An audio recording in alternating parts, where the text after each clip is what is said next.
Hi friends, ఈరోజు మా వారు చికెన్ కర్రీ ఎలా చేశారో నేను మీకు ఈ వీడియోలో చెప్తాను.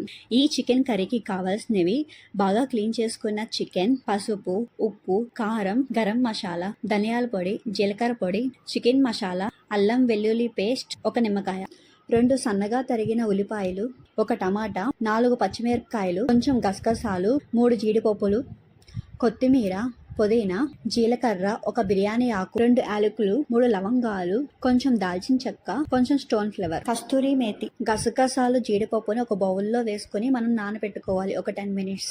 ఇప్పుడు చికెన్లోకి చిటికెడు పసుపు, 1 స్పూన్ అల్లం వెల్లుల్లి పేస్ట్, అలాగే 1½ స్పూన్ కారం, 1½ స్పూన్ ఉప్పు వేసుకొని బాగా కలుపుకోవాలి. తర్వాత 1 స్పూన్ గరం మసాలా, చికెన్ మసాలా, ధనియాల పొడి, జీలకర్ర పొడి, 1/2 నిమ్మకాయ వేసుకోవాలి. ఇవన్నీ బాగా చికెన్ ముక్కలకి పట్టేటట్టు మనం కలుపుకోవాలి. ఇక్కడ మసాలాస్ అన్నీ 1 స్పూన్ మాత్రమే నేను వేసుకున్నాను. తర్వాత మసాలాస్ అన్నీ మళ్ళీ నేను చికెన్ కూరలో యాడ్ చేస్తాను. ఇలా మ్యారినేషన్లో కొంచెం వేసుకోవడం వల్ల చికెన్కి బాగా పడుతుంది. అలాగే కర్రీలో కూడా వేసుకోవడం వల్ల గ్రేవీకి కూడా బాగా పడుతుంది మసాలాస్ అన్నీ. చికెన్ బాగా మ్యారినేట్ చేసి పక్కన పెట్టుకోవాలి. స్టవ్ ఆన్ చేసుకొని ఒక గిన్నె పెట్టుకొని అందులో కొంచెం ఆయిల్ వేసుకోవాలి.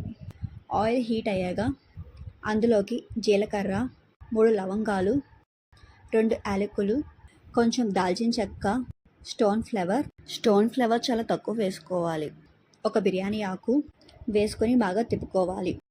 ఇవన్నీ కొంచెం వేగాక అందులోకి తరిగిన పచ్చిమిరపకాయలు, అలాగే ఉల్లిపాయలు వేసుకోవాలి. కొంచెం పసుపు, అలాగే ఉప్పు కూడా కొంచెం వేసుకోవాలి. ఆల్రెడీ మనం చికెన్ మ్యారినేషన్లో కొంచెం ఉప్పు వేసుకున్నాం కాబట్టి చూసి ఇందులో వేసుకోవాలి. ఆనియన్స్ అనేవి కొంచెం వేగాక అల్లం వెల్లుల్లి పేస్ట్ మనం కొంచెం యాడ్ చేసుకోవాలి. కొంచెమే వేసుకోవాలి, ఎందుకంటే ఆల్రెడీ మనం చికెన్లో వేసుకున్నాం కాబట్టి. ఇవన్నీ బాగా తిప్పుకొని మూత పెట్టుకోవాలి. ఉల్లిపాయలు అనేవి గోల్డెన్ బ్రౌన్ కలర్లోకి వచ్చాక అందులోకి మ్యారినేట్ చేసిన చికెన్ని మనం వేసుకోవాలి. బాగా కలుపుకొని మూత పెట్టుకోవాలి. స్టవ్ అనేది మీడియం ఫ్లేమ్లో ఉండాలి. చికెన్లో ఇలాగ వాటర్ వచ్చాక కొంచెం కారం, అలాగే ధనియాల పొడి యాడ్ చేసుకోవాలి. కారం అనేది మనం చికెన్లో ఇందాక 1½ స్పూన్ వేసుకున్నాం కాబట్టి ఇప్పుడు 1 స్పూన్ వేసుకుంటే సరిపోతుంది. ధనియాల పొడి కూడా 1 స్పూన్ వేసుకోవాలి. ఇవన్నీ బాగా కలుపుకొని మూత పెట్టుకోవాలి. తర్వాత మనం ఒక మిక్సీ జార్లోకి 1 టమాటా, నానబెట్టుకున్న గసగసాలు, జీడిపప్పుని గ్రైండ్ చేసుకోవాలి. ఈ విధంగా పేస్ట్ లాగా. ఈ ప్యూరీని మనము చికెన్ కర్రీలోకి యాడ్ చేసుకోవాలి. ఈ కర్రీని బాగా తిప్పుకోవాలి. తర్వాత ఈ కర్రీలోకి 1½ గ్లాస్ వాటర్ వేసుకోవాలి. అలాగే ఈ కర్రీలోకి కొత్తిమీర కూడా వేసుకొని స్టవ్ అనేది సిమ్లలో పెట్టుకోవాలి. ఒక 10 మినిట్స్ తర్వాత ఈ చికెన్ కర్రీలోకి 1 స్పూన్ చికెన్ మసాలా, గరం మసాలా, కస్తూరి మేతి వేసుకోవాలి.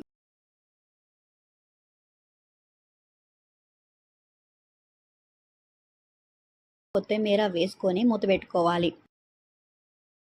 ఒక 5 మినిట్స్ తర్వాత మూత తీసి చూస్తే ఆయిల్ అనేది ఇలా కర్రీ పైన తేలుతుంది. ఇప్పుడు స్టవ్ ఆఫ్ చేసుకుని ఈ చికెన్ కర్రీని ఒక బౌల్లోకి సర్వ్ చేసుకోవాలి. వేడి అన్నంలోకి ఈ చికెన్ కర్రీ వేసుకొని తింటే చాలా బాగుంటుంది. మా వారు చేసిన ఈ చికెన్ కర్రీ అయితే స్పైసీగా చాలా బాగుంది. ఈ వీడియో కనుక మీకు నచ్చినట్టయితే నా ఛానల్ని సబ్స్క్రైబ్ చేసుకోండి.